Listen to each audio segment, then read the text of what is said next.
Hello friends, welcome to Sutapa's kitchen. আজ আমি কচু পাতায় সোয়াবিন পাতুরির একটি সুন্দর রেসিপি করে দেখাবো। সোয়াবিনগুলোকে জলে ভালো করে আমি ধুয়ে নিচ্ছি। এর সাথে না অনেক গুঁড়ো গুঁড়ো মেশানো থাকে, তার জন্য চটকে একটু ভালো করে ধুয়ে নিতে হয়। তারপর বয়েলড করে নিয়েছি। যতটা পারছি জলটাকে আমি নিংড়ে নেবার চেষ্টা করছি। এর একটি পেস্ট করব, তাই যতটা পারো জলটাকে তোমরা চেপে নেবে। একটা পেঁয়াজ কেটে টুকরো করে নিলাম। 10-12 কোয়ার মতন রসুনও মিশিয়ে দিলাম। আমি এর একটা সুন্দর পেস্ট বানিয়ে নেব, তার জন্য 1/2 চামচ লবণও মিশিয়ে নিলাম। 2 চামচ মতন সাদা কালো সর্ষে মিশিয়ে দিলাম। 2 চামচ পোস্তদানা নিলাম।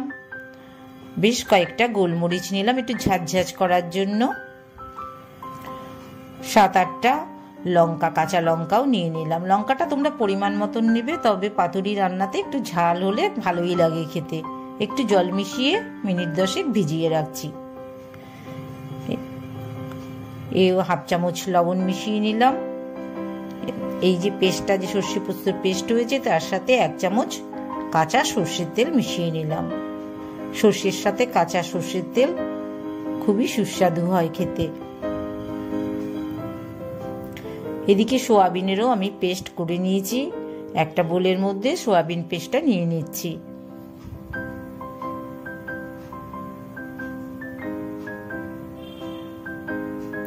সর্ষে পোস্ত তেল মাখানো যেটা আছে সেটাও কিন্তু আমি সোয়াবিনের সাথে একই সাথে মিশিয়ে দিচ্ছি।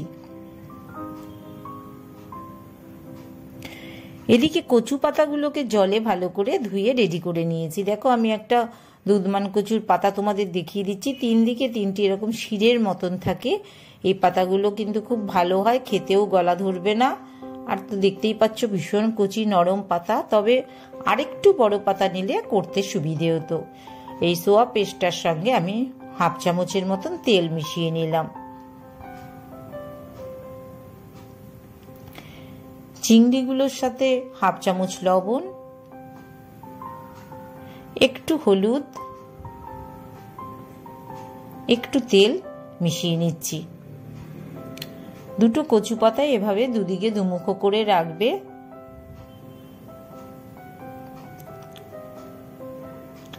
মাঝখানে সর্ষের পেস্টটা দিয়ে দিচ্ছি। 2 চামচ মতন পেস্ট নিয়ে নিলাম। দুদিকে 2টো চিংড়িও নিয়ে নিচ্ছি। একটু সুস্বাদু বা খেতে একটু ঝাল লাগবে, তাই একটি লঙ্কাও মাঝে নিয়ে নিলাম। এবার আমি পাতাটা ফোল্ড করছি। দেখো, নিচে উপরে প্রথমে তোমরা ফোল্ড করে নেবে, তারপর 2 সাইড থেকে একটু ফোল্ড করে নেবে। আমি আমার মতন করে নিয়েছি। একটু পাতাটা আগেই বলেছি আর একটু বড় হলে আরো সুবিধে হতো, তবে আমার কোনো অসুবিধে হয়নি। তোমরা তোমাদের মতন করে ফোল্ড করে নেবে। এবার সুতো দিয়ে খুব ভালো করে পেঁচিয়ে নেবে। আরেকটা কচু পাতাতেও আমি দেখিয়ে দিচ্ছি। মাঝখানে মিশ্রণটা দিলাম, চিংড়ি মাছগুলো দিয়ে দিলাম। খুব ভালো করে কিন্তু পেঁচিয়ে নেবে, না হলে কিন্তু ফ্রাইং প্যানের মধ্যে মিশ্রণ বেরিয়ে গেলে কিন্তু তোমাদের রান্নাটা কিন্তু সুন্দর হবে না। আমার কিন্তু পাতুরির প্রিপারেশন মোটামুটি রেডি হয়ে গেল। ফ্রাইং প্যানের মধ্যে আমি 1/2 চামচ মতন সর্ষের তেল মাখিয়ে নিলাম।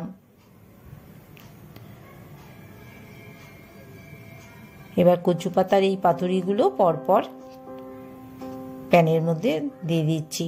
তবে স্টিমটা কিন্তু অবশ্যই, গ্যাসের ফ্লেমটা তোমরা অবশ্যই কম রাখবে, না হলে কিন্তু শুরুতেই কচু পাতাগুলো পুড়ে যাবে। একটু ঢেকে দিলাম। পাতাগুলোও সুসিদ্ধ হবে, আর ভেতরকার যে মশলাগুলো আছে, চিংড়ি আছে, সব নরম হয়ে যাবে। দেখো, তেলের সাথে সাথে কিন্তু একটু একটু করে জলও বেরিয়ে এসছে। আমার 1 পিঠ ভাজা হয়ে গেছে, আরেক পিঠও কিন্তু আমার ভাজা হয়ে গেছে। দেখেই বোঝা যাচ্ছে যে পাতা সমেত পাতুরিটা খাওয়া যাবে। বন্ধুরা, তোমাদের যদি আমার এই রেসিপিটা পছন্দ হয় তবে অবশ্যই তোমরা নতুন নতুন রেসিপি আমাকে সাজেস্ট করবে।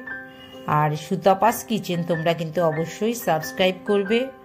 আরও অনেক ভালো ভালো রেসিপি আমি তোমাদের জন্য নিয়ে আসব, তোমাদের সবার কাছে পৌঁছে যাবে।